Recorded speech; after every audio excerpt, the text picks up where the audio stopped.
Première maison de haute couture au Maroc, Jost, je vous raconte son histoire. En 1934, Josette Charbonnel-Achille, une femme française, crée un salon de haute couture à Casablanca, appelé Jost, proposant des collections de Lucien Lelon, Christian Dior et plus tard Yves Saint Laurent. La société sera reprise plus tard par la créatrice de mode marocaine Tami Tazi. Josette a déménagé au Maroc avec sa famille à un jeune âge.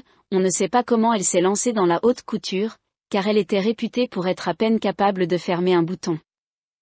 C'est sa sœur cadette Gabi, une couturière de talent, avec qui elle a créé la maison Jost, malheureusement décédée dans un accident d'avion en 1939.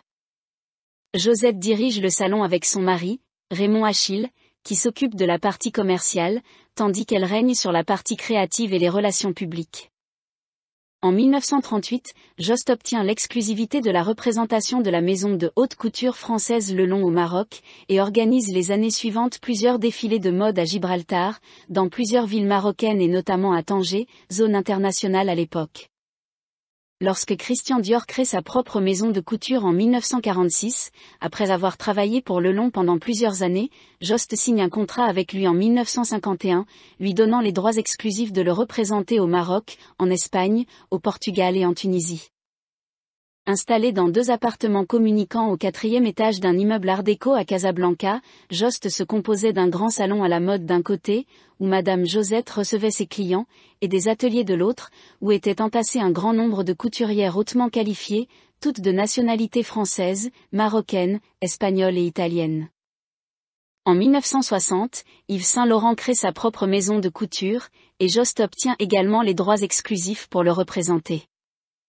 En 1976, la maison Jost est officiellement reprise par Tami Tazi. Bien qu'elle ait fait des études de littérature et de philosophie, ce sont ses amis de la jet-set étrangère qui la persuadent de créer des vêtements marocains pour eux, en raison de son style et de son goût remarquable. Tami Tazi avait déjà le succès qu'elle méritait, puisqu'en 1965, Vogue America écrit un article sur elle, la présentant comme cette princesse exotique, mais moderne et sophistiquée, dans un pays lointain. Elle était l'une des premières amies d'Yves Saint Laurent, qu'elle a rencontrée en 1967 à Marrakech. Tami Tazi est considérée comme l'ambassadrice de la mode marocaine, car elle aurait réussi à marier à la perfection, un profond respect des traditions locales et l'innovation. Daniel Rey, qui a écrit un livre sur elle, décrit son caftan à la croisée de 2 traditions remarquables, la haute couture française à travers ses activités pour la maison Jost, et le patrimoine marocain qu'elle a réussi à réinventer.